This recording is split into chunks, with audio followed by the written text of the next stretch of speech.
All right. Well, hello, everybody. This is Monta Knutson. Welcome to Coffee with Monta here at Bridges to Change. This is about our fifth week doing this. And this week, we are so excited. We have Cage Nation on. We have Hannah and Monica. Hi. Good morning. Thanks for having us. Yeah. So we're going to be talking a lot about reentry and probably a lot of things around our prison population and prison reform, possibly. And so, just to kick us off, what is Cage Nation? Yeah, so Cage Nation is a podcast out of Portland, Oregon that Monica and I started. So we are two social workers who were working in prison reentry. Monica worked inside prisons for about 10 years. And most of my career has been working in prison reentry as a clinician. And we were moving out of prison reentry work, specifically in our jobs, and really wanted to stay connected to this population and to this work. And so we started a podcast. It took us a long time to figure out how to actually do a podcast. It's harder than you'd think. And yeah, we launched it about a year ago, and we've had just such a cool response across the country, in Portland, and we've had listens in almost 20 countries around the world. So it's really great. Cool. And how often do you all interview people on your podcast? Well, that can vary. Sometimes we're doing interviews a few times a month, and sometimes we're only doing one. We try to keep up with having lots of different stories to be able to share. And so we get to kind of plan out what episodes to air when, and that gives us some time for editing and organizing. So about once a month, but we've also featured some kind of special episodes, like around the holidays, we released an additional episode.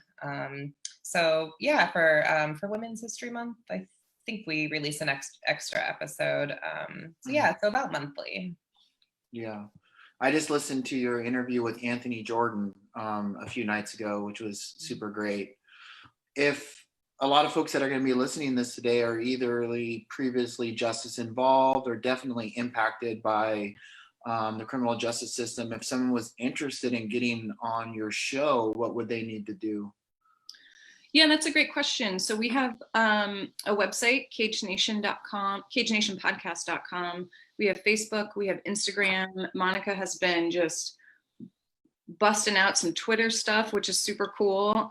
So pretty much any way of contacting us is great. It's so cool that you mentioned someone like Anthony's episode, because not every episode is somebody who has re-entered themselves. There are so many people connected to re-entry, and I know you know this, Monta, that we're all impacted by re-entry in some way, even if we are just a taxpayer, right, who is funding our prison systems right now and how that works. We're all impacted. And so not every person has to be re-entered themselves. They can just come on and talk about how they're connected to re-entry. Yeah. Yeah, I think that's kind of the difference of maybe folks that just have that lived experience, and then who are our allies in the community that can help us work through some of these issues. I was listening to a few different of your podcasts, and I kept hearing restorative justice come up. And I think a lot of folks are hearing that these days. And I was just curious if you two could take a stab at defining how do you all define restorative justice, and what does that mean for our reentry community? Yeah, I mean, that's a good question. It's a big question. I think it's one that we sort of wrestle with on different episodes. I think even the idea of justice it's an interesting term, and I think it's also a really coded word in our country when you look at our legal system and historically what has happened over time, or generationally what's happened. If you think about kind of where we are now as far as the number of people who are incarcerated in this country, which is the highest in the world, we are now at a point where we have to start looking at some different alternatives. I guess, fortunately, incarceration is one of the most expensive things that we do, because when we think about legislation and policy, that's what really motivates change, is money. And so when we start looking at, well, what else could we do to to kind of incorporate some solutions and collaborate and come up with some new ways besides just incarcerating folks. What else could we be doing? And so I think something like restorative justice looks at what are some other ways that we could be finding equity in the community. Also, kind of searching for what justice really means for people. I think it's an interesting term. You know, when you hear some of the stories of people who've been on our show, justice is not really a theme in their life. So yeah, I think it's an interesting thing to think about. Yeah. I also think it's interesting to think about justice, and we've talked about this on our show, but being two white women who have graduate degrees, who have the opportunity to work in this field, you know, we really do need to call out the racial injustices that we see within the prison system and the American legal system, as people are calling it. And so, you know, when we think about restoring justice, it really is that bigger structural picture around how we understand racism in the United States and how collectively we're going to address that. Yeah.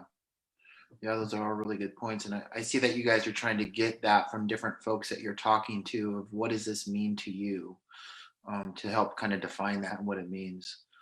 So this is National Reentry Month, right? Yeah. So it's perfect timing for this chat this morning. Why do you think it's important for us to dedicate a month to reentry? I think it's really cool to think about Reentry Month. People call it Second Chance Month too. We see a lot of people in the, you know, the abolitionist realms, the prison reform realms, calling it Second Chance Month. You know, I think it's so important because people often don't get a first chance. Yeah. So for us to think about what it means to provide opportunity to, like Monica said, to think about equity is really, really going to look different with, depending on the community that you're working with, depending on the person that you're talking with or to or about. You know, white reentry looks often very different than reentry for a person of color or a person with a disability or a woman or a gender queer person. And so for us to think about reentry, we really need to think about people who are most impacted by the systems that created them to enter the prison system in the first place. Yeah. I think what's interesting, and what we want to ask you, Monta, so on all of our episodes, we ask the same question, and that question is, when does a person's sentence end? What do you think about that? Both my dogs just came into the kitchen and they're like lapping water crazy right now. So can you hear that? Sorry.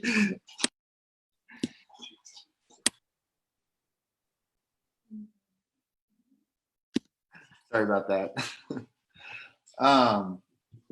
Yeah, when does a person's sentence end? I think about, you know, I've been incarcerated so many times. I think about 10 years between 1987 to 2005 was when I paroled out the last time. And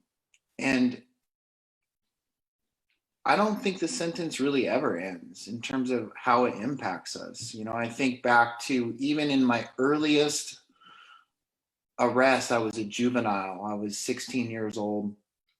And I was sentenced to McLaren School for Boys for a serious crime. And but even as an adult, I remember I was 20 years old and I was really just trying to like do the right thing. And I was trying to get into the military. I really wanted to become a police officer. Like that was one of the goals that I had. And I tried to get in every branch during Desert Storm in the early 90s. And I couldn't get in because of my juvenile charge. And so even though that was just the very beginning impact for me into the justice system, it still drastically changed the course of my life. I feel like my life would have maybe gone in a completely different position or direction. And I think even today, even though my past plays a key role in my ability to lead bridges to change, working with justice involved individuals, I'm lucky in that aspect, but I'm still narrowed by my work, you know? I can't go be the CEO of a large for-profit company if I wanted to. I don't want to, because regardless of my past is going to follow me through. How do you think it's different or how do you think your reentry experience was either similar or different to communities who experience even more barriers? Yeah, I mean, we know that there's definitely an overrepresentation, especially communities of color that are incarcerated. And I, as a white person in a privileged position right now, and always have been less impacted compared to communities of color in terms of when does their sentence end. So we know that. Yeah, I think in that question is also asking what kind of barriers people have and whether it be how high is the barrier, how complicated is it, are there resources that really respond for that community based on gender or location or race or whatever else it is. I think another thing that kind of goes back to one of the first questions is that there's a lot of podcasts right now around like true crime or looking at crime, and it's kind of like this sensationalized thing. Yeah. And I think those are popular and they're interesting, and I've listened to some of them and they are. But those aren't really the stories of who goes through the criminal justice system. That's not the mass majority of people who are incarcerated or who are coming back out. And so Cage Nation is really looking at who is going in and who is coming out, and kind of what are the real stories attached to that, that aren't a reality show or something sensationalized on the media. Yeah. One of the things we just released an episode at the beginning of April around what's going on with COVID-19 and prison reentry and people calling for mass release. And one of the things that we talked about in this time right now, there are so many people calling for across the country, across the nation, and across the world, calling for this like mass release of people incarcerated. And Monica and I talked about on this episode how complicated that is and how challenging that can be for some people who are reentering. Some people can reenter and have family and resources and housing. And there are a lot of people who reenter who have none of those things and who really, really need support in their reentry. I'm interested, Monta, what do you think about that at a community level? What do you see as you lead an organization that has a lot of reentry programming? What are those needs people have for reentry, and what are the barriers in getting them right now? Yeah. Even at Bridges the Change, like we do a lot of reentry work, but it's such a small amount of work that's needed for reentry. It's mostly for specific populations, like our short-term trans leave, people who are getting released early, and a couple other programs, but the system is much larger than that. And so there needs to be an infusion and some intention around the policies that are going to create and expand the things that we need to reenter, which are, we need safe and stable housing. We need community supports that are designed to help communities and those communities' specific needs. We need access to expanded access to addiction and mental health treatment where needed. And then the other key piece to that is we need access and availability to employment that are going to keep people sustained in their life. And so we see it so many times of, I know for myself and just the many people that I've been incarcerated with, we sit in prison and we plan these things out for years, and we're only planning by our dreams, right? We're imagining kind of like what we're going to do when we get out. And in most cases, when we get out, we have no support and no guidance on how to make them dreams become even close to a reality. And so we have to continue to infuse our communities with the vital resources, reentry resources that we're doing on such a small level compared to what the ginormous need is out there. And I also think that, we're hearing this and all over the country, and folks are trying, and even we're in a place to where we're trying to do our best to impact communities of color, but we need specific, culturally responsive services, so folks are getting the right service that they need, and we've seen this in the populations that we've served. And so every person getting out of prison is not going to need the same thing. And so we need to be able to have those resources to give the folks exactly what they need to be successful. Yeah. Yeah, what do you think about, I mean, I think that's such a great point. And one of the things we talked about in our episode about COVID-19, it's called Considerations, is that this is not a one system approach, right? This is not just the criminal justice system. This is the school system, it's the county systems, it's the state systems, it's the employment systems like you talked about. When you think about all those systems working together, how do you think that would impact pre-entry? So before people even get to prison? That's a good question.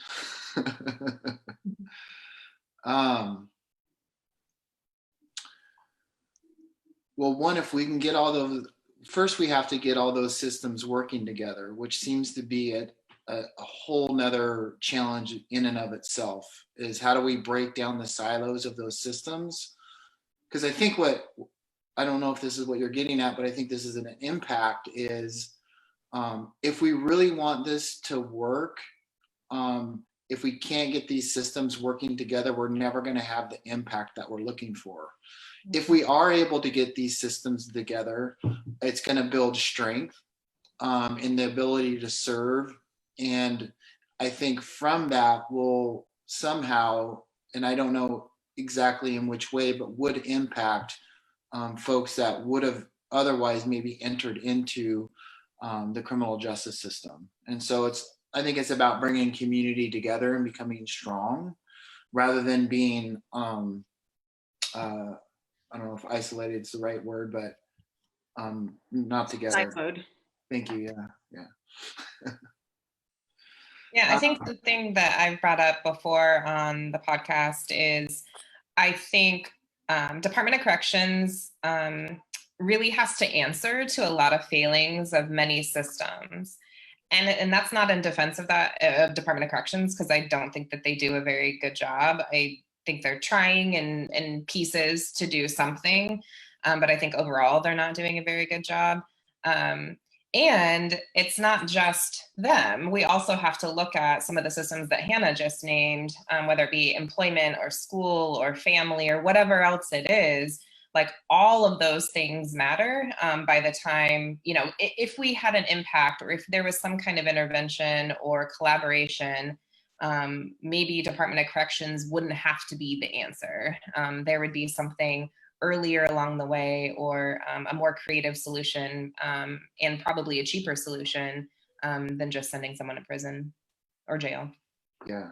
And I think that's the big radical shift that we have to make in terms of reorganizing our criminal justice system and getting out of this idea, this naive idea that we can incarcerate ourselves out of our addictions and mental health challenges in this country. That's got to start at the policy level. I was interviewing Truls Neal last week, who's doing a lot of work with the MacArthur Foundation, who's funding different programs around the country, the Safety Justice Challenge. And if we don't begin to infuse ideas and money into how we're going to reduce jail usage, or the way that we use jail to address the needs that we have in this country, we can't do anything of what you just mentioned, And that's got to happen at the policy level. And I think there's bipartisan support, but I think the bipartisan support to do criminal justice reform is still based on dollars, not impact, and until folks really start thinking about impact over money, we're always going to end up in the wrong lane, When you think about dollars and impact, and you think about systems working together, and then you add institutional structural racism to that, how do you think we get white dominant culture to buy into this solution and buy into they need to help solve the problem? Yeah, well, I mean, it comes, just heavy hitter questions Friday morning. Yeah, like, whoa, yeah, big question. But I think it comes back, I like to take it back to, I see through my lens, I see a lot of things through my recovery and through recovery around the world. And that's to solve a problem, we have to admit that we have a problem. And I think if we're going to get systems to start looking at that, our systems first need to truly acknowledge, not just surface level acknowledge that we have a problem, but with that acknowledgement is going to have to come some action. And so huge, ginormous question. And it feels so large to reach it, right? How do we do that? It's daunting, it's scary, it's, yeah. I think it's something that What is Cage Nation? Yeah. It's something that we've talked about on the show, how for listeners that maybe like this isn't really their interest, they haven't worked in the field, they don't really want to know more about it. It's a values really based question of how do you speak a language that someone is going to be able to hear or respond to or find interest in. And sometimes that safety, I know, is one thing that can mean a lot of different things, but I think safety is one thing. And I think there's a community responsibility when it comes to safety. That's not like an individual's only question. I think it's also a community, like how do you respond and understand policies and laws around safety. And then I think money is the other thing. We could probably have a whole nother conversation about what that means in our very capitalist country, but I do think that money represents a lot, and people make a lot of decisions based on cost or how money is being allocated. Yeah, I agree, Monica. It looks like we perhaps lost Monta Where did he go along the way, but I think that's one of the things that we try to navigate on our podcast is those community connections, and our focus really is around connecting people to the American legal system, as people are calling it, because they're saying that there's not justice overall in the system. So to rephrase what we're talking about in terms of the American legal system, and I think it's interesting and important to get people to buy in, like you said, around connections and connecting to each other. There are so many people who are connected to reentry, to the American legal system, to poverty, to homelessness, to addiction, mental health issues. I mean, all of those things are impacting prison pre-entry and then prison re-entry. Yeah, I think something that we also, that we've been intentional about is putting lived experience and story to these really big ideas. And so for people who are maybe pretty disconnected, they haven't worked in the system, they don't know anyone, maybe they don't really have an interest. But when you hear someone's story, that puts a different twist on prisons here, even knowing how many prisons there are and how many people release. Over 90% of people will be releasing back to the community. But when you hear that number, and that may or may not mean anything to you, but when you hear someone's story of like, I was on the inside and this is what happened, and here's kind of what led up to that, here are the circumstances that happened after, it hopefully our intention is that it kind of lands with you in a different way, and you can view a community issue or a legal issue, or maybe even like a personal value. You can feel it in a different way, and it resonates with you on a different level.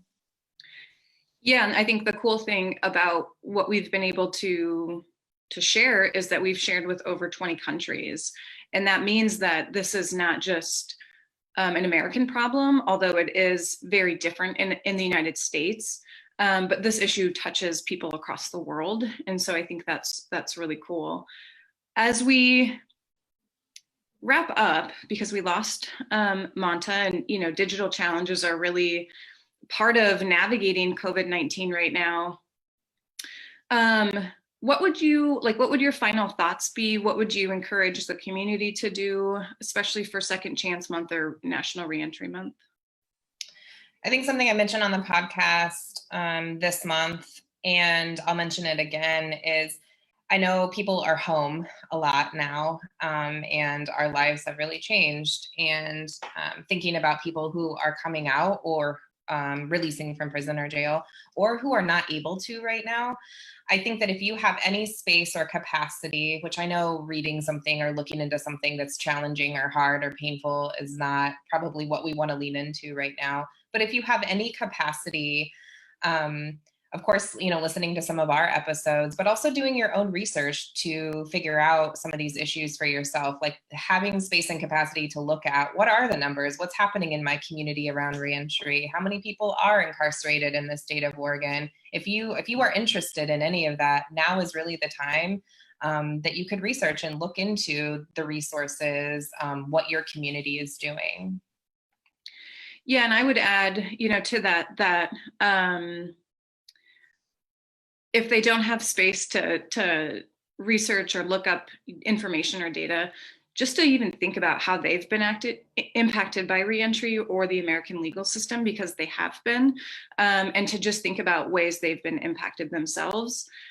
So, I think there's a lot they can do. People can also listen to our podcast, visit our website at cagenationpodcast.com to look at some of our stories, hear some clips from our stories, meet some of our guests. They can also follow us on Facebook, Twitter, and Instagram. So as we wrap up, next week's Coffee with Monta will be with the Executive Director of Living Yoga, and Bridges to Change is on all different types of platforms from Facebook to Instagram, and they have digital meetings every week, several times a week. Thanks so much, Monica. I know we lost Monta, but it was kind of awesome to talk with you. You and I, we've Zoomed a lot, but it was great to see you. Yeah, you too. Thank you. Bye.